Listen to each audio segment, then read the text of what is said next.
So as a lot of y'all know, my wife is a nurse. Been with her for 6 years. And in those 6 years of living with my wife, I have realized that living with a nurse is unlike living with anyone else in any other profession. First things first, never ever tell your spouse that is a nurse that you had a bad day at work. Because I can guarantee you, a nurse's good day at work is still probably worse than your worst day at work. Did you get pooped on, threw up on, cussed at, kicked at? Did someone die on you? Probably not. You're living with a nurse, you ain't gonna get a lot of sympathy from them for any injuries unless they are life-threatening injuries. If you come walking up to your spouse that is a nurse with a cut finger after they just had a 12-hour shift dealing with people that had lacerated spleens, open heart surgeries, brain trauma, they ain't gonna show you no sympathy because their sympathy tank is on empty. If you ask your spouse who is a nurse how their shift went, you better go ahead and pull up a chair, sit down, because a lot of things go on in those 12-hour shifts. Oh, and if you get grossed out real easy, don't even ask them how their shift went, because there is a very high possibility that you could spend most of the conversation gagging. When you live with a nurse, you always gonna have to deal with them looking at your veins. I cannot walk by my wife or talk to my wife without seeing her go, that's a good one right there. Oh man, I'd love to stick that one with an 18.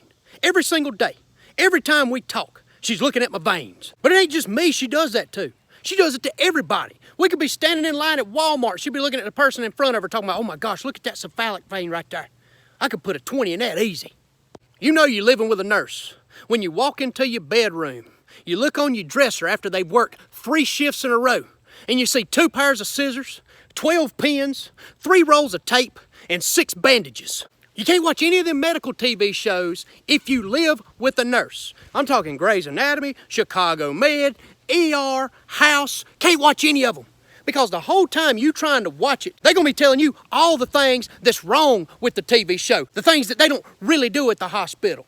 Oh, they don't give that medication at that milligram. Oh, they didn't hang that IV up right. Oh, they can't mix that medication with that medication. That patient don't even look intubated. If you live with a nurse, you might just notice on the calendar that every date of a full moon is circled. And there's a good reason for that.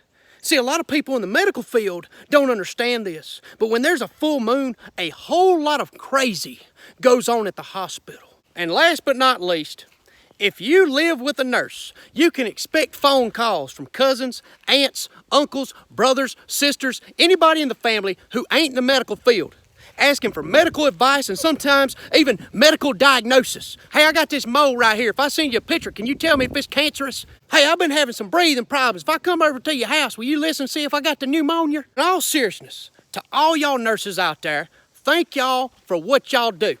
Working your butts off at the hospital, then coming home and taking care of your families. God bless y'all. I love you.